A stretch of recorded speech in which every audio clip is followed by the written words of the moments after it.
तो social psychology के हम लेक्चर्स कवर कर रहे हैं। आई एम सॉरी मैं थोड़ा सा लेट हूँ, क्योंकि मैं चाहती हूँ कि ये जो लेक्चर्स है मैं इसका पेपर दे चुकी हूँ तो मुझे पता है इसके जो कॉन्सेप्ट्स हैं वो बहुत ज़्यादा इंपॉर्टेंट है और पेपर में सारे कॉन्सेप्ट आते हैं। आप ये कंसिडर कर लें कि आपका हाफ पेपर कॉन्सेप्चुअल आएगा और हाफ पेपर जस्ट थ्योरी सीधा सीधा आएगा। तो इसके लिए आपको एमसीक्यूज सॉल्व करने के लिए या फिर शॉर्ट करने के लिए इनफैक्ट के एक लॉन्ग भी इसमें से कॉन्सेप्चुअल ही आएगा, जहाँ तक मेरा अंदाज़ा है। तो इसलिए मैं चाहती हूँ कि मैं प्रॉपर प्रिपरेशन पहले खुद करूँ और उसके बाद से मैं वीडियोस बनाया करूँ। इसलिए थोड़ा सा मैं लेट हो जाती हूँ। टाइम वेस्ट नहीं करते और स्टार्ट करते हैं। मुझे कहा गया है कि मैं थोड़ा सा जल्दी कर दूँ, तो मैं कोशिश करूँगी कि इसके थोड़े से जल्दी कर दूँ सारी चीज़ें, क्योंकि मैंने और भी एक दो लेक्चर्स के कोर्सेज के लेक्चर मैंने स्टार्ट किए हुए हैं, तो इसलिए थोड़ा सा मुश्किल हो जाते हैं। लेकिन आप टेंशन ना लें, मिड्स की तरह नहीं इसको छोड़ेंगे, इसको पूरा करके जाएंगे, क्योंकि फाइनल्स बहुत ज़्यादा इंपॉर्टेंट होते हैं एज के जहाँ तक वीयू की बात है। तो हम स्टार्ट करते हैं। स्टार्ट करने से पहले प्लीज़ अगर आपके कोई फ्रेंड्स हैं जिन्हें सोशल साइकोलॉजी में प्रॉब्लम होती है तो आप उन्हें मेरा चैनल रिकमेंड किया करें और ख़ुद भी सब्सक्राइब किया करें, इनफैक्ट लाइक भी किया करें अगर आपको मेरी थोड़ी सी भी समझ आ जाती है। एटीट्यूड चेंज हमने पिछले लेक्चर में पढ़े थे कि कोई भी मैसेज को हम परसुएसिव कैसे बना सकते हैं। अब हम आगे चलते हैं, उसी को ही कंटिन्यू करना है कि अब हमने कंटेंट देखना है कि कंटेंट को परसुएसिव बनाने के लिए कौन कौन से फैक्टर्स इन्वॉल्व होते हैं। In this section we will study what make a message persuasive in its own right independent of the source. अब एक कंटेंट को कौन सी चीजें बना सकती हैं परसुएसिव, मतलब परसुएसिव होता है आप दूसरों को कायल कर सकें अपने मैसेज की तरफ। अगर फैक्ट्स वर्सेस विवर्ड मैसेज, अगर आपका फैक्टफुल मैसेज है, अगर आपके मैसेज में एक फैक्ट है, मतलब एक आप मैसेज दे रहे हैं एक साइंटिफिक थ्योरी जिसमें सारे फैक्ट्स इन्वॉल्व हैं, आपने डेट्स के साथ रिसर्चेस के साथ मेंशन किया है, उसकी परसुएसिवनेस की जो स्पीड होगी वो और होगी। और एक विवर्ड मैसेज मतलब रैंडम मैसेज और ग्राफिक मैसेज जो होगा, विवर्ड मतलब इतना ज़्यादा समझ ना आने वाला, उसकी परसुएसिवनेस की जो होगी वैल्यू वो थोड़ी सी कम होगी। ऐसे फिर अगर फियर, अगर आप डरावे के साथ एक मैसेज दे रहे हैं तो उसके क्या फैक्ट्स होते हैं। ह्यूमर क्या रोल प्ले करता है किसी भी मैसेज को परसुएसिव बनाने के लिए। The use of one sided versus two sided arguments, ये हम आगे पढ़ेंगे, फिर आपको समझ आएगी। That repetition, fact versus vivid message क्या होता है। हम एग्जांपल्स देखते हैं। Advertisers can use both evidence based and vivid graphic message to convince viewers to follow a certain course. अब एविडेंस मैसेज की एग्जांपल है last year 1100 student died with a drug abuse. इसमें इन्होंने एविडेंस दिया है। और नॉन विवर्डनेस मैसेज में क्या, अब यही मैसेज हम कहेंगे not everyone dies with a drug use, मतलब हर कोई नहीं मरता, ये कहना हर कोई ड्रग के यूज से नहीं मरता, ये एक विवर्ड मैसेज होगा, जबकि एक एविडेंस बेस्ड मैसेज हम किसी रिसर्च को शो कर रहे हैं। इसी तरह आगे चलते हैं, ये बहुत ही आसान सा है। आगे इन्होंने एक और एग्जांपल दी हुई है। Persuasive power can be increase if evidence is combined with vividly message image. अगर हम एविडेंस और विवर्ड मैसेज को मिक्स करके लिख दें तो उसकी परसुएसिवनेस इंक्रीज करने में ये भी एक रोल प्ले करता है। Then study of Ferry and Eagle, presentation of a vivid और non vivid message to undergraduate student. उन्होंने अंडर ग्रेजुएट स्टूडेंट पर एक एक्सपेरिमेंट किया था। 2 कंडीशन दी गई थी, एक high and low attention constraint were created. With high attention condition, both techniques were equally affected, while non-vivid messages were more persuasive and incidentally presented. Vivid elements interfere with the full comprehension of the persuasive message. The cognitive wandering off is most likely when vivid elements are incongruent with the theme of message. Interference occur when people attention is not contained, as vivid elements may catch attention instead of a message. अच्छा, यहाँ वो बात कर रहे हैं कि study of Ferry and Eagle, या इन्होंने एक एक्सपेरिमेंट किया था अंडर ग्रेजुएट स्टूडेंट्स पर, उसकी फिर उन्होंने डायरेक्ट से बता दी है कि रिसर्च से, उनके एक्सपेरिमेंट से उनको फायदा क्या हुआ था कि ये फाइंडिंग सामने आई थी कि समटाइम्स जो इंटरफेरेंस होती है, इंटरफेरेंस किसी भी मैसेज में आप इंटरफेरेंस होती है, मतलब कोई भी एक कॉन्फ्लिक्ट आ जाता है, वो क्यों आता है, when people attention is not, जब हम सही से अटेंशन नहीं दे रहे होते। डज फियर अपील परसुएसिवनेस, अब फियर की बात आ रही है भाई। फियर परसुएसिवनेस पे कितना इफेक्टफुल होता है। यहाँ पे ये कह रहे हैं there are 2 levels of man moving, interest of fears. अच्छा, यहाँ ये बात कर रहे हैं कि ये किसने कहा था, नेपोलियन ने बोला था 18th सेंचुरी में कि किसी भी बंदे को लिवर करने के लिए, मतलब अगर हमने कोई भी काम करना है तो 2 चीजें इन्वॉल्व होती हैं, या तो हमें उस काम में इंटरेस्ट है या हमें फियर है। हम या तो पढ़ते हैं या आप मेरे लेक्चर ले रहे हैं, आपको इंटरेस्ट है सोशल साइकोलॉजी में, या आप ले रहे हैं कि आपको डर है कि कहीं मेरे ग्रेड्स कम ना आ जाएं, कहीं मैं इसमें मेरा स्टार ना लग जाए। तो ये 2 चीजें इंपॉर्टेंट होती हैं किसी भी काम को करने के लिए। Advertisement organization and people often try to invoke fear in order to pursue, for example, anti-smoke ad states. Smoking ads में क्या दिखाते हैं कि स्मोकिंग से मुंह का कैंसर होता है, तो ऐसे लोगों को फियर के जरिए प्रोवोक करना, परसुएशन करना कि आप ट्रिगर ना यूज किया करें। Can be explain by the आगे protection motivation theory which state that the fear include motivation to protect the self. अगर आपको ये वाले नोट्स चाहिए जिसमें मैंने हाईलाइट किया हुआ है तो आप मुझे बता सकते हैं, मैं भेज दूंगी। Condition under which fear appeals can be effective, first two of the following are about. यहाँ पे इन्होंने कंडीशंस दी हुई हैं एक दो, ये आप एक दफा पढ़ लेना, एक दफा पढ़ लेंगे तो आपको बिल्कुल समझ आ गया। सिंपल सी बातें लिखी हुई हैं, मैं यहाँ पे टाइम वेस्ट नहीं करना चाहती क्योंकि आगे काफी ऐसे भी कॉन्सेप्ट्स हैं जिनको समझने में बहुत टाइम वेस्ट होगा। Does humour increase attention, about 40% of all advertisements employ humour, public relation consultant recommend punching up speech with humour anecdotes. They also believe that humor is an effective persuader. That is why they regularly recommend it.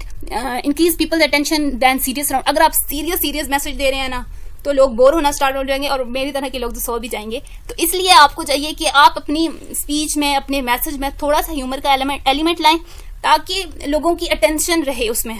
Such persuaders tend to enhance their likability. Humor must be relevant to the content. अब एक irrelevant humour होता है, एक relevant humour होता है। जो इररेलिवेंट humour होता है वो पेरिफेरल रूट पे डायरेक्टली जाके से कनेक्ट करता है और जो रेलिवेंट ह्यूमर होता है वो सेंट्रल रूट पर। That is important for MCQs. One sided versus two sided message. Working in the USA army information and educational department Holland and college after the surrender of Nazi Germany, USA army ने अपने जो soldier को उन्होंने message देना था कि आप जो कि बिल्कुल जो सोल्जर्स होते हैं उनको प्रोवोक करने के लिए, उनको कायल करने के लिए कि आप जंग में जाना है, बहुत सी टेक्निक्स यूज होती हैं। अब यहाँ पे वन साइडेड और टू साइडेड होते हैं। वन साइडेड ये कि आपने सिर्फ ये बताना है कि हम जीत जाएंगे और हम जीत जाएंगे सोल्जर को, ठीक है।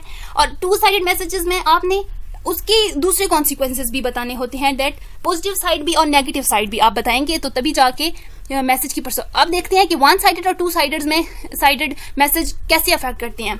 It is also showed that the two sided message are effective if people initially don't agree with the message. अगर आप इनिशियली नहीं एग्री करें तो आप टू साइडेड मैसेज दें। However later researcher found that two sided message is not only effected with those who initially disagree but who are either well informed and who are going to be exposed of opposing viewpoint in future। अच्छा, यहाँ पे फिर इससे findings क्या हासिल हुई कि to sided message one sided message से ज्यादा रिलायबल होते हैं और लोग ज्यादा उन पे अटेंशन डाइवर्ट करते हैं। Attitudinal inoculation, a weak version of an opposing argument can help stimulate defense against a future opposing arguments। यहाँ की बात करें, अगर आप किसी भी आर्गूमेंट के नतीजे में एक वीक अपोजिंग पॉइंट देंगे तो वो अगले बंदे के लिए आसानी पैदा करेगा कि वो अपना जो नेक्स्ट आर्गूमेंट है वो एक डिफेंसिव आर्गूमेंट तैयार कर सके।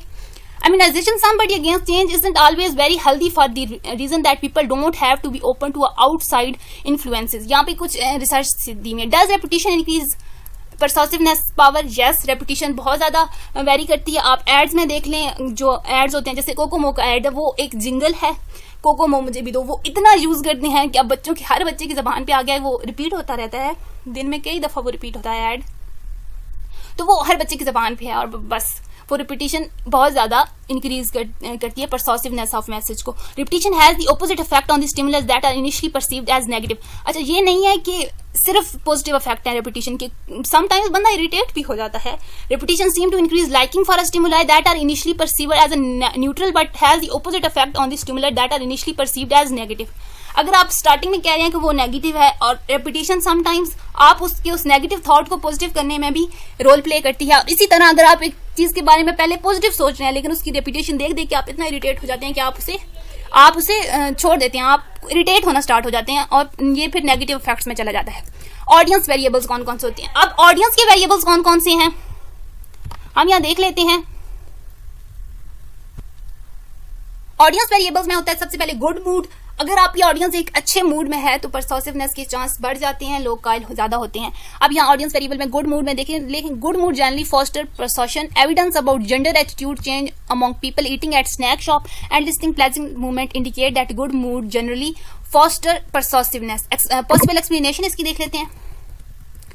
क्लासिकल कंडीशनिंग और कॉग्निटिव रिस्पॉन्स अप्रोच। अब क्लासिकल कंडीशनिंग का तो आपको पता ही है। क्लासिकल कंडीशनिंग में होता है कि आप जो चीजें देखते हैं, ऑब्जर्व करते हैं, आप उन्हें लेना स्टार्ट कर देते हैं। आप उन्हें अडॉप्ट करना स्टार्ट कर देते हैं। Cognitive response approach, the feeling is as information explanation, people who are in a positive mood are more susceptible to a persuasion. The approach suggests that people in positive mood are less likely to engage in extensive processing of a presented argument. Negative mood signals something wrong with the environment, which trigger greater processing to find out what. On the other hand, happy people think that everything is fine, moreover they want to maintain their happy mood. तो ये अच्छा यहाँ ये कर रहे हैं कि अगर आप नेगेटिव मूड में आपको कोई गुस्सा दिलाएगा तो आपको गुस्सा आएगा, और जो पॉजिटिव हैप्पी मूड वाले पीपल होते हैं जो हैप्पी हैं पहले से ही, वो चाहेंगे कि हम हैप्पी ही रहें और वो अपना मूड खराब नहीं करना चाहेंगे. Generally happy people use peripheral route and unhappy use the central route. These are important for MCQs. Involvement, both of the following types of involvement have different. अब इन्वॉल्वमेंट क्या होती है? एक इशू इन्वॉल्वमेंट होती है, एक impression relevant involvement. Issue involvement ये भी एक ऑडियंस की परसुएसिवनेस का एक फैक्टर है. This involvement indicate that the outcome of a argument has important consequences for the self, hence it will take a central route. Issue involvement central route पर के साथ लिंक करती है. Impression involvement, in this kind of involvement the person usually think that his और her response may be sequenced by others and may lead to a social approval disapproval. This kind of involvement takes a peripheral route.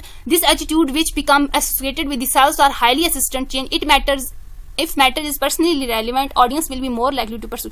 अगर आप यहाँ पे ये बात हो रही है कि अगर ऑडियंस जो है हमारी उस मैसेज जो आप दे रहे हैं उसके साथ रिलेट करती है, वो उनके लिए रेलिवेंट है, तो ये जो बात है ये परसुएसिवनेस इंक्रीज करती है. और अगर वो इररेलिवेंट है उनके लिए तो वो उस परसुएसिवनेस के चांसेस कम हो जाते हैं.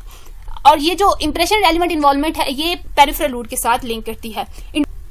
इंडिविजुअल डिफरेंसेस में बात होती है नीड ऑफ कॉग्निशन की. नीड ऑफ कॉग्निशन क्या होती है? नीड ऑफ कॉग्निशन होती है एक आदमी किसी भी चीज को समझने के लिए खुद को कितना इन्वॉल्व करता है. यहाँ देखें, need for cognition refer to the degree to which someone prefer to engage in effortful thoughts.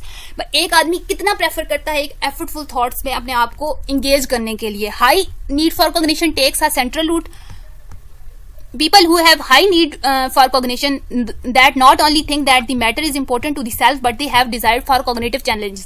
अब जिनकी high need for cognition होती है, जो चीज़ों की डेप्थ तक जाना चाहते हैं, वो सिर्फ अपने लिए नहीं करते. वो कहते हैं कि हम कॉग्निटिव चैलेंजेस लेते हैं, वो उसके बारे में सर्च करते हैं, वो जानना चाहते हैं. People have a low need for cognition, जिनको ज़्यादा इतना इंपॉर्टेंस नहीं देते किसी भी काम के बारे में. एफर्टफुल थॉट्स मतलब अगर एक काम है वो कॉग्निशन मांग रहा है, वो आपकी थिंकिंग मांग रहा है, आपका टाइम मांग रहा है, तो they usually take mental shortcuts and peripheral routes. तो जिनके पास जिनके पास लो नीड फॉर कॉग्निशन होती है वो लोग शॉर्टकट्स अपनाते हैं और वो कहते हैं बस मेरा काम हो जाए, बाकी जाए बाहर में चीजें, बस अपना काम निकालना है और निकल जाना है. Therefore their attitude is easy to change. Age and life stages क्या करती हैं परसुएसिवनेस पर? इम्प्रेशनेबल जियर्स कौन कौन से होते हैं? जब एक आदमी ज्यादा इंप्रेस होता है.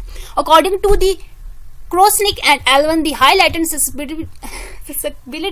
susceptibility of young people to persuasion is caused by their first time exposure to a social and political issue. अच्छा, जो young people होते हैं जब उन्हें फर्स्ट टाइम कोई भी सोशल या पोलिटिकल इशू उनके सामने आता है तो वो या तो इम्प्रेस हो जाते हैं या वो नहीं होते. लाइफ स्टैंस हाइपोथेसिस किसने दिया था? विजर and Krosnick in 1998 with more sophisticated methodology and statistical approach. Wiser and Krosnick conducted 6 survey study for more than 8,500 participants. They measure attitude change towards such a social and political issue like international affairs, crime, etc. They indicate that the attitude change is greater in both younger and elder due to the great role of a transition. Middle-aged adults are more resistant to attitude change. अच्छा, जो middle aged होते हैं वो कम होते हैं, वो resist करते हैं अपने एटीट्यूड चेंज की तरफ. Strength of attitude change is determined by the information knowledge and involvement.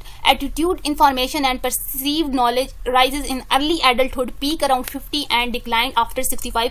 That is important for MCQs. और शॉर्ट में भी हो सकता है पर नहीं आता, ये एमसीक्यूज में ही याद आता. अब आगे central and peripheral processing of a perceived message.